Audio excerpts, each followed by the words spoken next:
Dalgona Coffee. Can we make it better and low carb? The original begins with 2 tablespoons of instant coffee, 2 tablespoons of sugar, and 2 tablespoons of high quality H2O, which can be mixed with a whisk or a masochistic fork. However, he will use a mechanical whisk, because engineering. Once he begins whisking, he encounters his first problem.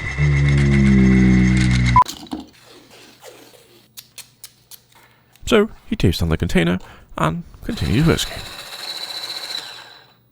After 1 minute and 23 seconds, foam obtains the consistency of a smooth peanut butter. So to try it, he pours a glass with the milk of almonds. Smooth, creamy, airy. Oh yeah.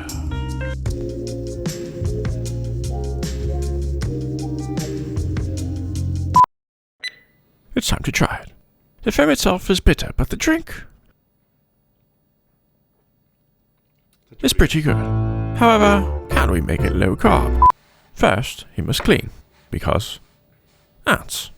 Using 2 tablespoons of instant coffee, 2 tablespoons of water, and this time 2 tablespoons of erythitrol, he mixes with the same hand whisk.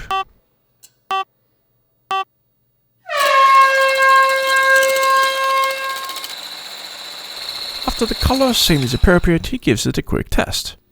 And the wiggles inform us that it's not yet acceptable.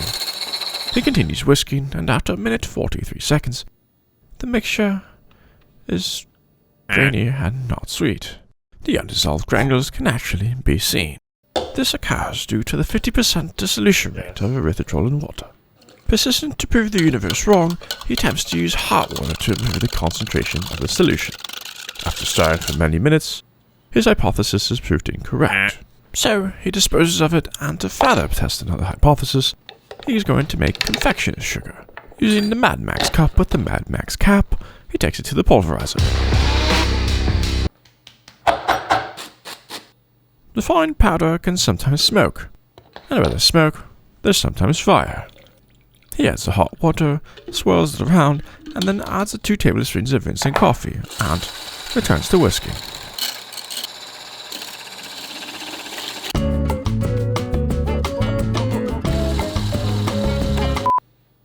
As a baseline, he determines he must try it with water. So he adds it and gives it a quick mix and a taste test. And it's horrible. Oh, jeez. Dalgona with erythritol is a fail, but we can make it better.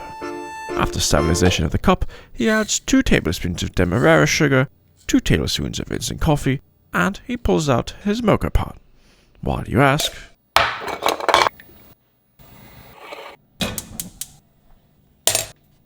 Because why use water when you can use coffee? He adds 2 tablespoons of the warm nectar and begins to whisk. As the foam changes colors like the seasons, he eventually has to stop to give it a taste test. That's pretty good. And it's good. But not only better, it's far superior than the original. But to compare it equally, he must add it to the cup of milk of almond. Although it appears like he's playing with peanut butter, he is in fact trying to make a somewhat presentable foam cap. After a quick taste test, and it's better. But he adds more coffee because he wants to see into the future. A future where you watch this next video. Until next time, eat well and drink responsibly.